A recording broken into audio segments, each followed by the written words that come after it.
It's always a business day in fighting. I love the fact that I'm fighting here. There's no added pressure whatsoever. I think I've learned to embrace pressure, and that's been my plus.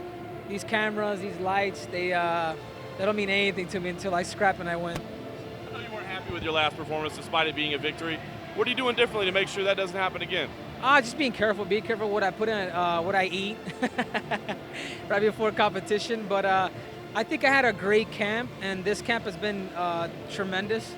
And I'm just ready to go out there and put on a show for these Mexican fans. Henry, obviamente estás a una pelea del campeonato, la pelea de Jussier Formiga, una pelea de retador, están trayendo a Demetrius Johnson a la ciudad. ¿Lo ves de esa manera o estás viendo solo esta pelea y después ver qué pasa? Sí, solamente estoy viendo esta pelea. Creo que si me enfoco mucho en el Demetrius Johnson es cuando no te va muy bien. Estoy enfocando, yo trato cada pelea como es un campeonato mundial. Y ya cuando gane esta, pues sí podemos hablar de Demetrius Johnson.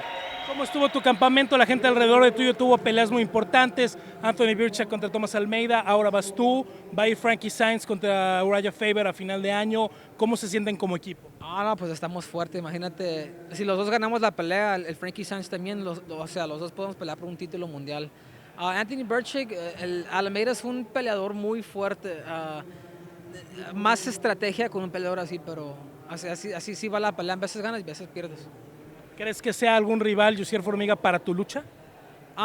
Sí, claro, o sea, es una persona bien peligrosa, o sea, se te sube encima y es un monstruo. Pero estamos listos.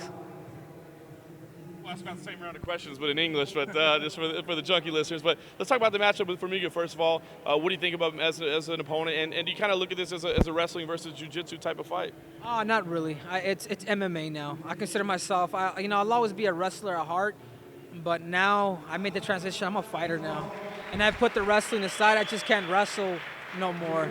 And as you guys saw my fights, I can strike, I can knee, I can take you down. I'll let you up.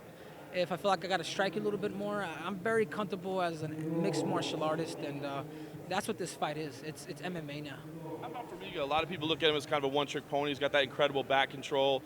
Is that what you look at him as just kind of having that one tool, or do you see him as a complete fighter as well? No, I believe he's a sleeping giant. He's kind of like Rafael Dos Anjos. He's kind of maturing a little later in his career, and I think he probably has a thorn in his back that he wants to pull out, and he wants to beat me. So I can tell he has nothing to lose, I think, in his eyes, and I can see him very ambitious, and that makes a very dangerous fighter. Seems like Demetrius Johnson will be on the other side of this if you get a victory.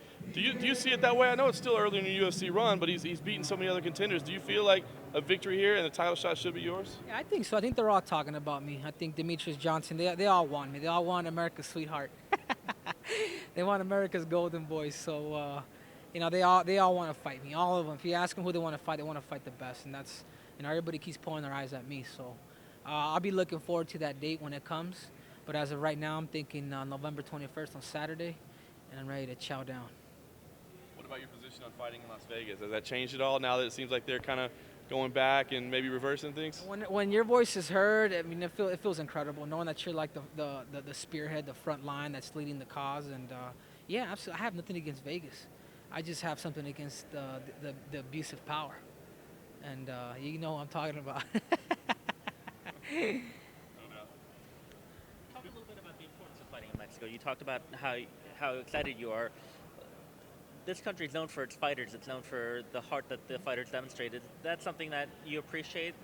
No, absolutely. I think I consider myself a pioneer to fight in this country. The sport's just starting. It's like when the WWE came over, they just completely took over, and they surpassed the Mexican wrestling out here.